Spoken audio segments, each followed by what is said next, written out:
Sorry po, Tito. Sorry po.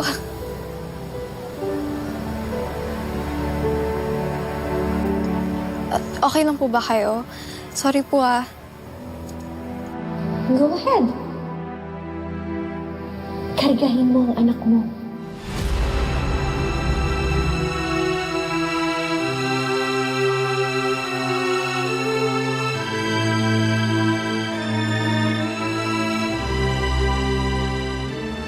Pumili ka. Ang konsensya mo o ang mawala sa'yo si Max at ang anak mo. Bakit po ganyan po kayo makatingin sa akin? Wala naman, anak. Sorry, I mean Ashley. Mag-iingat ka, ha? Tsaka baka hinahanap ka na ng daddy mo, ha? Sige.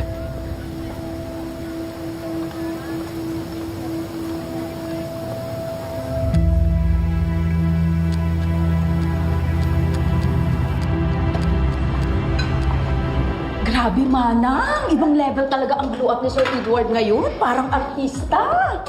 Naku. Oo nga, pati si Ma'am Thea. Ang laki ng iginanda, no? Yes. Manang Yoli, hindi ka ba masayang dumating na sila Sir Edward? Masaya naman ako, syempre.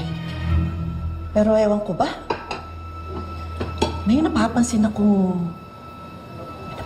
sa paligid. Parang may tensyon. Hindi ko maintindihan. Yan na naman siya. Akala mo laging may pamahiin or signos na siya lang nakakaramdam. Pero oy, totoo yan na. Nararamdaman ko rin kaya minsan yung bigat na yan. Iwan ko ba kasi sa pamilyang to? Parang ang daming sikretong tinatago. Hindi ko lang talaga masabi yung buong detalye, pero alam mong may singaw.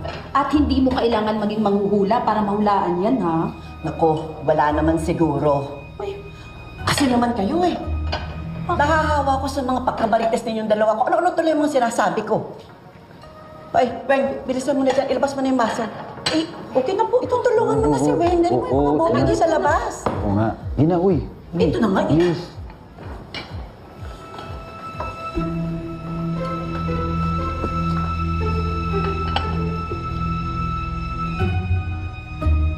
Thank you.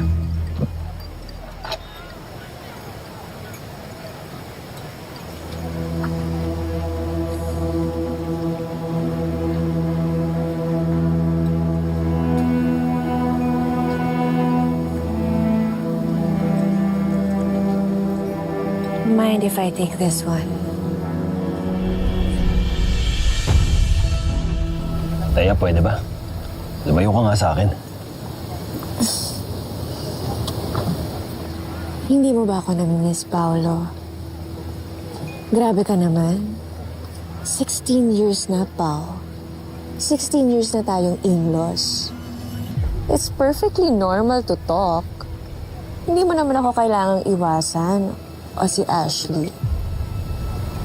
Taya, lagi na lang. Every Christmas, family gatherings. Minsan na nga lang magkita eh. Hindi ka ba napapagod makipaglaro ng ganyan? Come on, Paolo. I'm sure namimiss mo rin ang anak mo. Taya, don't. For the last time, stop it.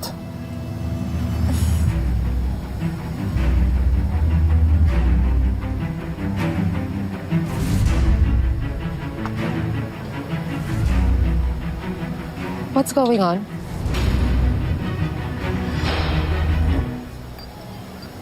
Nagtatalo ba kayo?